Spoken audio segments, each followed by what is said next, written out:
Hey St. John's, this is Ben Kogel, and it is your weekly update. Today is Tuesday, June 24th. I'm coming to you at the end of a long work day, not for me, but for our friends and folks who are working on our property. I hope you saw my email on Sunday that we have begun the outdoor demolition here at the parish house and leading into the church.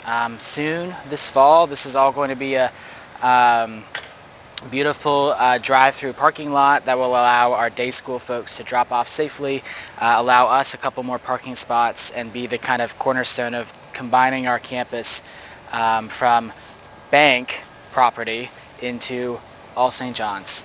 So this demolition has started, and there are a number of other things that are on the way this summer. And we ask that you exercise caution and care when you're on the campus. Watch out for things that are blocked off, of course, and don't do any walking on the construction area like I did to record this video. That being said, I do want to point out just a few more things. This week, Sunday, June 29th, is a combined worship service at 9:45 a.m. We hope to see you there, and please make your plans to join us. After that service, we'll have some coffee and lemonade as usual. We'll also have the first Sunday of our summer farmers market.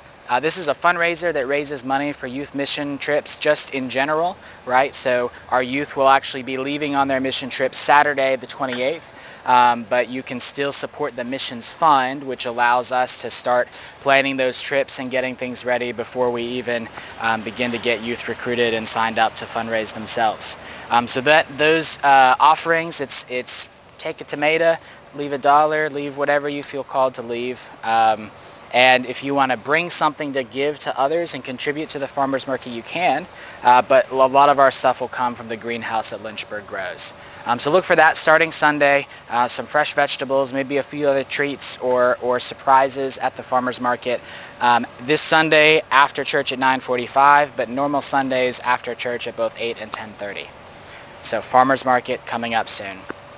I mentioned our youth are leaving this Saturday for a mission trip. That's our high school group that Lala Johnson, Charlie Schindler, Shelley Stone, and myself are taking. I'll be staying behind to do Sunday morning and then joining them later in the week. So I'll be here with you all for Sunday morning worship for the combined service.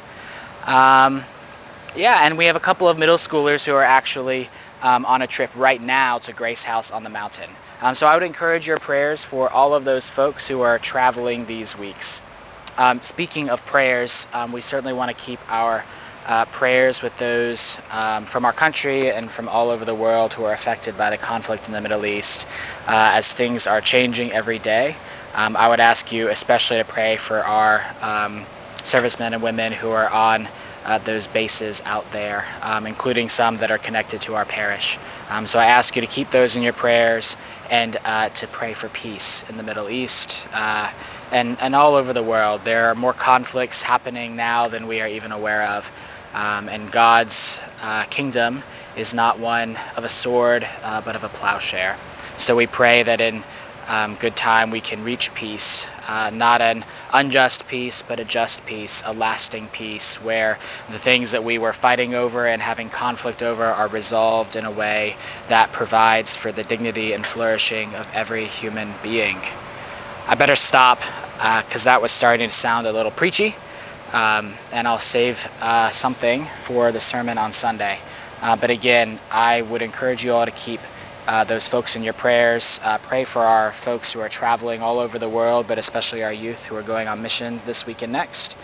And keep your parish in your prayers as well as you travel all the places you go this summer. God be with you. God bless you. Go in peace to love and serve the Lord. Alleluia, alleluia.